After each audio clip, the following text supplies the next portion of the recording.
ऐसा कोई रूल है क्या जिसको यूज करके हम ये इजी बना सकते हैं बच्चे के लिए कि उसके लिए आसान हो जाए कहाँ पे ई लिखना है, कहाँ पे ए लिखना है। Hello friends, welcome back to pre school teaching. So recently मेरे जो डायग्राफ्स वाले वीडियो हैं उस पर कमेंट आया है कि मैम जब हम ई और ए डायग्राफ कराते हैं तो उसको हम कैसे बच्चों को समझाएं ताकि वो जो स्पेलिंग में है वो मिस्टेक ना करें, उनको कन्फ्यूजन ना हो, और कोई ऐसा रूल है क्या। जब हम बच्चों को फोनिक्स सिखा रहे होते हैं और letter sound, CVC words, sight words, उसके बाद जब हम मूव ऑन करते हैं डायग्राफ्स पे तो काफी कंफ्यूजन होता है क्योंकि एक ही साउंड कई अलग अलग कॉम्बिनेशन ऑफ लेटर से आती है, अलग अलग डायग्राफ से आती है। फॉर एग्जाम्पल हम यहाँ पे लेते हैं लेटर ई की साउंड। अब दो साउंड होती है ए और ई। अब ये ई साउंड हम अलग अलग कॉम्बिनेशन से भी मिलती है, जैसे कि फर्स्ट लेटर ई से मिल गई, उसके बाद डबल ई से मिल गई, उसके बाद ई ए से मिल गई, उसके बाद मैजिक ई डैश ई से मिल गई, देन लेटर वाई से भी ई की साउंड आती है। इस वीडियो में मैं स्पेसिफिकली बात करने वाली हूँ डबल ई और ई ए के बारे में। और ऐसा कोई रूल है क्या जिसको यूज करके हम ये इजी बना सकते हैं बच्चे के लिए कि उसके लिए आसान हो जाए कहाँ पे ई लिखना है, कहाँ पे ई ए लिखना है। इसका आंसर यही है कि ऐसा कोई रूल नहीं है जहाँ पे हम इन दोनों डायग्राफ्स को डिफ्रेंशिएट कर सकें और कोई रूल बच्चे को बता के उसको याद करवा सके, तो ऐसा नहीं है।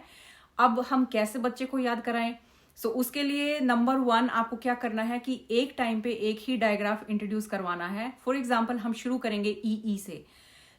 आप पहले ई वाला डायग्राफ इंट्रोड्यूस करवाइए, उसके वर्ड बच्चे को बताइए, उसका मीनिंग बताइए, उसको कैसे सेंटेंस में यूज करना है। तो एक बार अच्छे से वो बच्चे को स्पेलिंग्स याद हो जाएंगी। Then you move on to E A. Again वहां पे आप बच्चे को जो वर्ड्स आप दे रहे हैं उनका मीनिंग समझाएंगे, उसको कैसे सेंटेंस में यूज करना है, और साथ के साथ यहाँ पे आपको एक और चीज बतानी है बच्चे को, वो है होमोफोन्स।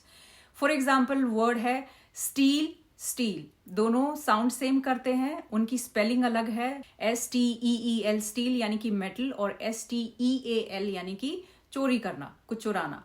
स्टील और स्टील साउंड सेम करते हैं। अब बच्चे को कैसे समझ में आएगा कि कौन सा वर्ड लिखना है, यहाँ पे कौन सा वर्ड आएगा। तो इसकी आपको अच्छे से प्रैक्टिस करवानी है। बच्चे को बताना है कि इस टाइप के जो वर्ड होते हैं वो होमोफोन्स होते हैं, जिनकी साउंड एक जैसी होती है लेकिन उनका मीनिंग और उनकी स्पेलिंग अलग होती है। ऐसे वर्ड आपको बच्चे को एक्स्ट्रा प्रैक्टिस करवानी होगी ताकि बच्चा इसको समझ जाए कि मीनिंग के साथ कि कहाँ पे कौन सा वर्ड यूज करना है। इसके लिए प्रैक्टिस करने के लिए आप वर्कशीट यूज कर सकते हैं, डिक्टेशन कर सकते हैं, इन वर्ड्स को बार बार रिवाइज करवा सकते हैं, मीनिंग उनसे पूछ सकते हैं, बार बार आप बच्चे को फिर उसको सेंटेंस में यूज करना सिखा सकते हैं। इन दो डायग्राफ्स की जो वर्कशीट्स हैं यानी कि ई और ई ए को डिफरेंशिएट करने वाली जो वर्कशीट है वो मैंने प्रीशा के लिए बनाई है, and I will share that with you in my next video. तो उन वर्कशीट्स में मेरा फोकस यही रहा है कि जो वर्ड्स होमोफोन्स हैं इन दो डायग्राफ्स के, उनको कैसे बच्चे के माइंड में क्लियर करवाया जाए कि कौन सा कहाँ पे यूज करना है। शुरुआत में बच्चे को थोड़ी सी प्रॉब्लम होगी, कंफ्यूजन भी होगा, लेकिन जैसे जैसे आप प्रैक्टिस करवाते जाएंगे बच्चे को ये वर्ड्स क्लियर हो जाएंगे, क्योंकि इसका कोई दूसरा ऑप्शन नहीं है। बच्चे को ये स्पेलिंग्स याद ही करनी पड़ेंगी और मीनिंग के साथ याद करेंगे तो वो बहुत ज्यादा जल्दी उनको समझ में भी आ जाएंगी। अगर आप ई और ई ए डायग्राफ की बात कर रहे हैं और बच्चा कंफ्यूज्ड है तो आप प्लीज यही कीजिए कि नंबर 1 एक टाइम पे एक डायग्राफ इंट्रोड्यूस करवाइए। नंबर 2 जो भी वर्ड आप करवा रहे हैं उनका मीनिंग आप बच्चे को अच्छे से बताइए, उसको समझाइए, पिक्चर दिखा के समझा सकते हैं, आसपास अगर ऐसी चीज अवेलेबल है वो दिखा के आप समझा सकते हैं, और साथ के साथ वर्कशीट करवा के आप समझा सकते हैं। और नंबर 3 जब ये डायग्राफ्स आप बच्चे को करवा रहे हैं तो होमोफोन्स जरूर करवाइए, उससे बच्चे को शुरू से ही ये क्लियर हो जाएगा कि कहाँ पे कौन सी स्पेलिंग लिखनी है। और जब मैं अपनी बेटी को ये इंट्रोड्यूस करवा रही हूँ और जो ये लिस्ट आपके साथ शेयर कर रही हूँ उससे रिलेटेड वीडियो आपको यहाँ नीचे डिस्क्रिप्शन में मिल जाएंगे, आप चाहें तो वो देख सकते हैं कि मैंने कैसे इंट्रोड्यूस करवाए हैं वर्ड्स। ऐसा नहीं है कि उसको सारे स्पेलिंग सब याद हो गए हैं, वो भी प्रैक्टिस कर रही है, अभी भी वो मिस्टेक्स करती है, एंड ये कंटिन्यूअस प्रोसेस है जो कि बच्चे स्पेलिंग सीखते रहेंगे।